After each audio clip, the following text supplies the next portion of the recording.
हिंदी में आप सभी को सुस्वागत। जी हाँ, लोकसभा चुनाव को लेकर उत्तर प्रदेश में सियासी सरगर्मियां तेज हो गई है, क्योंकि दिल्ली की सत्ता का रास्ता यूपी से होकर गुजरता है। बीजेपी ने पिछले 2 लोकसभा चुनाव में इसी रास्ते से दिल्ली का सफर तय किया और अब तीसरी बार भी यूपी की सियासी जंग फतेह करके सत्ता की हैट्रिक लगाने की कोशिश में है। सपा प्रमुख अखिलेश यादव अपनी पीडीए पिछड़ा दलित अल्पसंख्यक फॉर्मूला से बीजेपी को रोकने का दावा कर रहा है। अखिलेश के पीडीए फॉर्मूला को बेअसर करने के लिए 2024 का चुनाव में बीजेपी ने पीएम मोदी की विश्वकर्मा योजना का सियासी हथियार बनाने का खास प्लान कर रहा है। बीजेपी की नजर उत्तर प्रदेश में ओबीसी वर्ग, खासकर अति पिछड़ी जातियों को वोट बैंक पर है। बीजेपी ओबीसी के वोट बैंक को मजबूती के साथ जोड़े रखने के लिए पीएम विश्वकर्मा योजना को बड़ा हथियार बनाने जा रही है। बीजेपी अगले कुछ महीने में गांव, गली, मोहल्ले में अभियान चलाकर अधिक से अधिक पात्रों को इस योजना का लाभ दिखाएंगे और दिलाएंगे भी।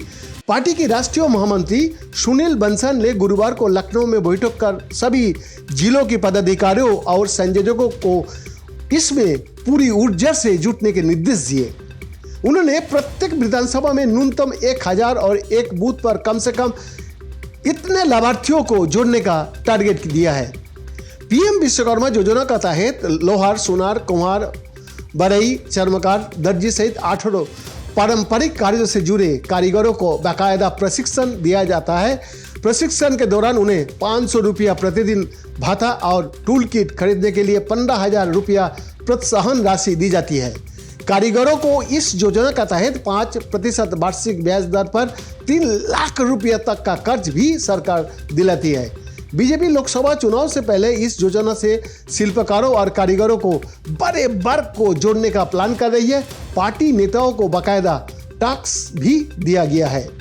सपा से लेकर कांग्रेस तक जातिगत जनगणना को बीजेपी के खिलाफ मुद्दा बनाने में जुटी है, ताकि ओबीसी वोटों का साधा जा सके।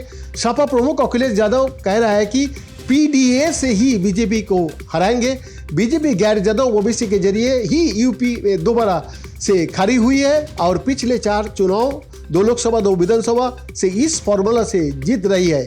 विपक्ष जातीय जनगणना के जरिए पिछड़े वर्ग का अपने खेमे में लाने की रूपरेखा बना रहा है, तो बीजेपी ने विश्वकर्मा योजना को लोकसभा चुनाव से पहले जमीन पर उतरने का दावा कर रहा है।